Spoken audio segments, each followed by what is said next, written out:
Hey guys, and welcome back to Mana Down Under. That glorious meme there is an old kid show called Potatoes and Dragons. It aired in Australia, the UK, like Europe, most of that area. It's an amazing cartoon. If you haven't seen it, you should just YouTube it. It's pretty good. Now, in theme with that, Potatoes and Dragons, or Knights and Dragons. That's the deck today.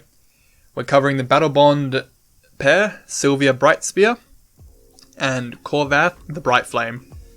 So, like always, just a deck idea, cards I want to recommend that could work with the deck, support it. Not going to give you a hardcore list because I like to see people's creativity. I want to see what they can build or how they would change the deck.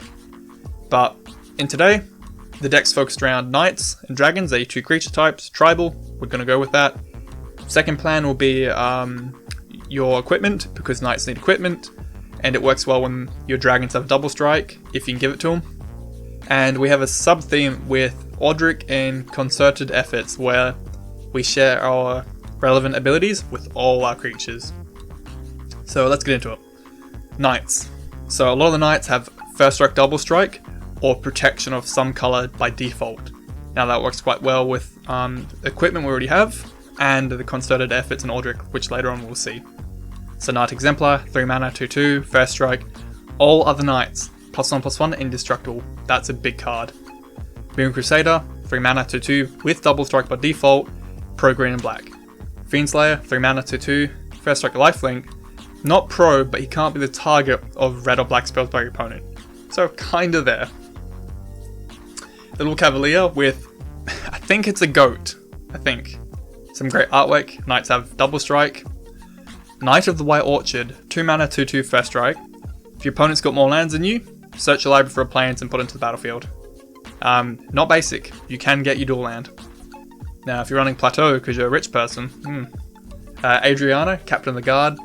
Having melee on your board helps you a little bit more in combat, and she's a knight, so I kind of put it here. Now the two heroes, Bladehold and Oxid Ridge. So Bladehold, tax, put 2 soldiers 1/1s tapped and attacking with Battlecry on top. Bit weird that they're soldiers and not knights, even though she's a knight. And then the Ridge says, creatures with power 1 or less can't block, so your opponent can't try and chump with weenies for days. Benelish Marshall from Dominaria, he's doing okay in Standard.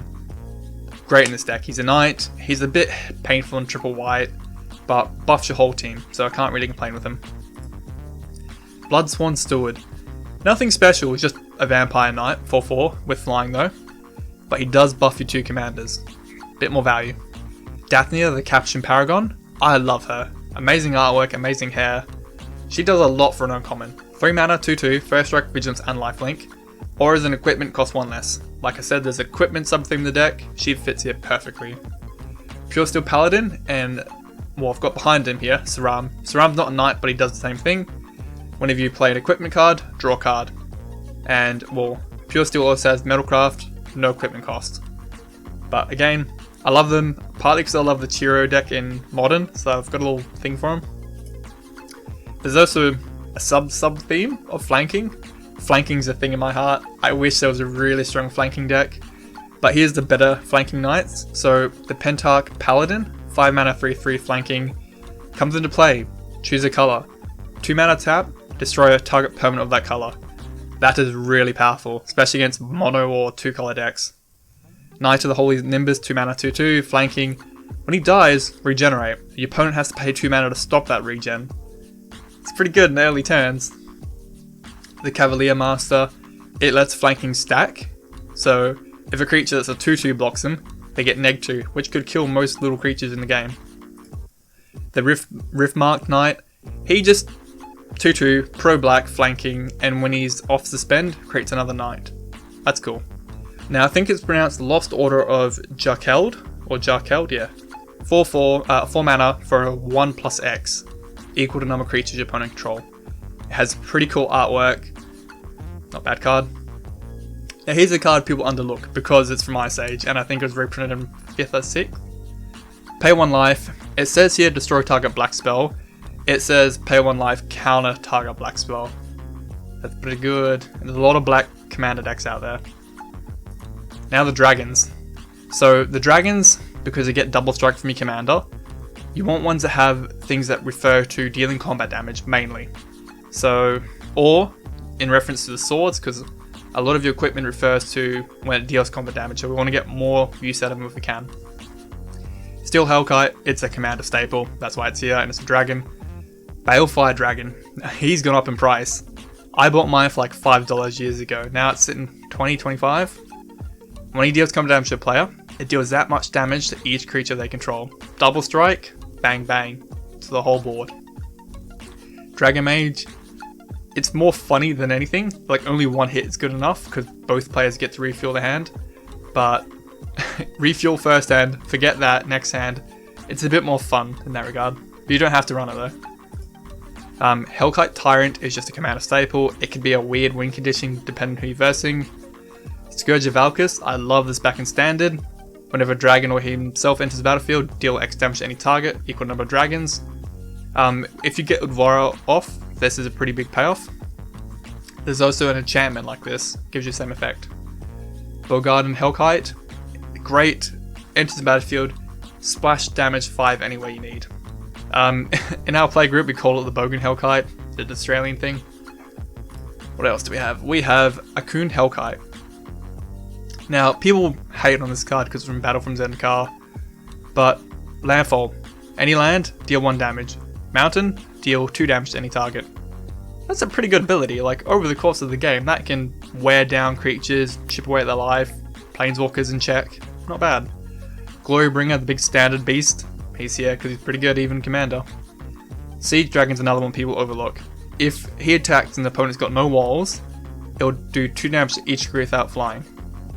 That's not bad, like that can take out most tokens, most weenies on the board.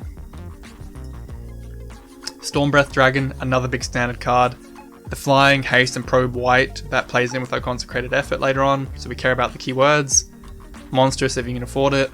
Thundermaw, just keeps the air clear for our dragons to get through. Udvara Hellkite is our big payoff. The more dragons attack, the more dragons we make, therefore we attack more, make more dragons. Tyrant's Familiar. I like the card quite a bit because it's 7 mana for 7/7, but if you've got your commander out, you can do 7 damage to any target creature. That's a lot, that can deal with pretty much most creatures in the game. Thunderbreak Regent is just protection for your dragons. Now, Scourge of the Throne. It lets you have an additional combat if they've got the highest life total. But in a 1v1, probably not going to happen, so it's only good in a multi-way game. If you don't want the card, don't run it. It is expensive, about $20-25, so you can cut it pretty easy. Nullspired Dragon, 7 mana, 7/5. When it comes into play, discard your hand and draw equal to the amount of damage you've done that turn. Pretty good ability, I like it. The dragon's about $10, but it's only because of the short print run. Moonveil, it depends on how you want to build the deck. Moonveil can support a really good wide dragon weenie deck.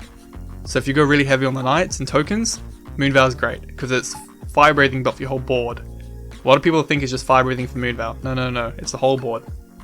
Hoarding Dragon supports the artifact sub thing we got going on. You can go and get yourself a nice sword, or maybe a rock if you need it.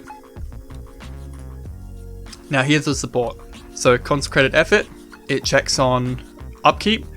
All your creatures that have flying, into a turn gain flying. The same is true for Fear, First Strike, Double Strike, Landwalk. Protection, that's the big one, protection. Trample and Vigilance. Like I was saying, a lot of your knights have protection from something.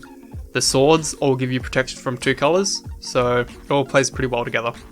Same with Odric, but he checks on combat, but he checks for different keywords. Death Touch, Hexproof, Lifelink, Menace, Reach, Skulk, a few different ones. Now, the Primal Dawn. I know it's a dinosaur, but it's got keywords which we care about, and it might as well be a dragon. It might as well be. Now, Emeria Shepherd, like the Battle for Zendikar Hellkite, which people hate on, I think it's pretty good. Like, landfall, any land, return a non-land permanent from your graveyard to your hand. If you play the plains, back to the battlefield. That's pretty good, you can avoid the casting cost of these big dragons pretty easy. Bastion Protector, what can I say? +2/+2 and indestructible commanders, cannot put that down. I love Mark Praetors, so Elish Nor, always recommend him in any commander deck I can run. You should know that by now. Gideon, ally Zendikar, he makes knight tokens. That's what you care about. Just keep 0 every turn, pump those knights out. History of Benelia, makes knights too, why not? Suntine, a lot of the knights and a lot of the equipment in the deck is 3 mana or under, so Suntine supports what you're trying to do. Every time it enters or attacks, keep them recurring. If you lost your Suntine, use your Myriad to resurrect it. Why not? Now, the 3 swords I've gone with, bottom in mind, I secretly love this one. I love the mill and the little wolf token. Sorry. Feast and Famine's the big scary modern one which everyone uses. Sorry. Sword and Fire and Ice. More here for that little bit of draw and the protection from blue and red. Because a lot of knights don't have protection from blue, it's red they care about or black.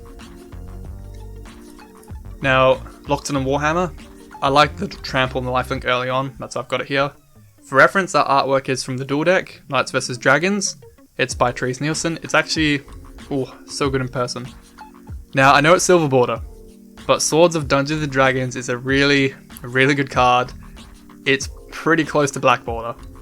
Equip creatures +2/+2 and pro rogues and cleric. Whenever it deals combat damage, you get a 4/4 golden dragon. Roll a d20. If you win, do it again and again and again. Depends on your play group. If people are cool about it, I reckon it's a wonderful card. It fits the deck so flavorful. Enlightened Tutored because you love your artifacts and some bit of an enchantment.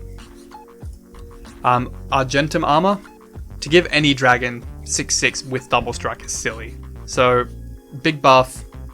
It attacks, destroy, target permanent, cannot complain. The Hammer. Now, it reduces the equipment costs for the hammer itself and future equipment. That's why I love it in the deck. And the equipped creature is indestructible and a little bit of a buff. So again, get it on your commander. Forerunner's Blade. It has a lot of keywords in there we care about, hence why it's here. And it avoids equip cost by creatures dying, just gives it on to the next one. Darksteel Plate, again for the keyword and commander protection. Then the Dragon Speaker and the Dragon Lord are both here just to help keep the cost of your dragons down, because they can be pretty painful. Vanquish's Banner. It gives a chosen creature type +1/+1, and when you cast that type, draw a card. You're probably better naming knights, because they're cheaper, so you're more likely to get a few more off, draw a few more cards. And since they're cheaper, they're also weaker, so bring them up. Crucible of Fire, silly enchantment. If it sticks, you're probably going to win the game. Aggravated Assault. If you're getting double damage for double triggers, why not make it quad through double combat? Can't complain. And that's it for today. So like always, this is just a deck idea. There's hundreds of cards people would use in their decks or build it differently.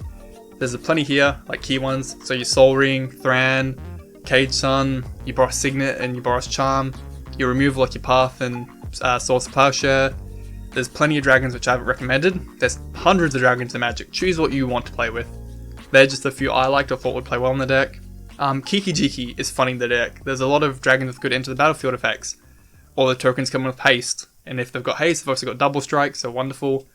Valakut, the land, because you're pretty much 50-50 red-white. You've got a lot of mountains. Get some free lightning bolt triggers off later on. So, yeah. This is how I build the Potatoes and Dragons deck. Let me know down below how you'd build it. Yeah, have a good one, guys. See ya. Thanks for watching, guys. Please remember to like and sub, and have a good one.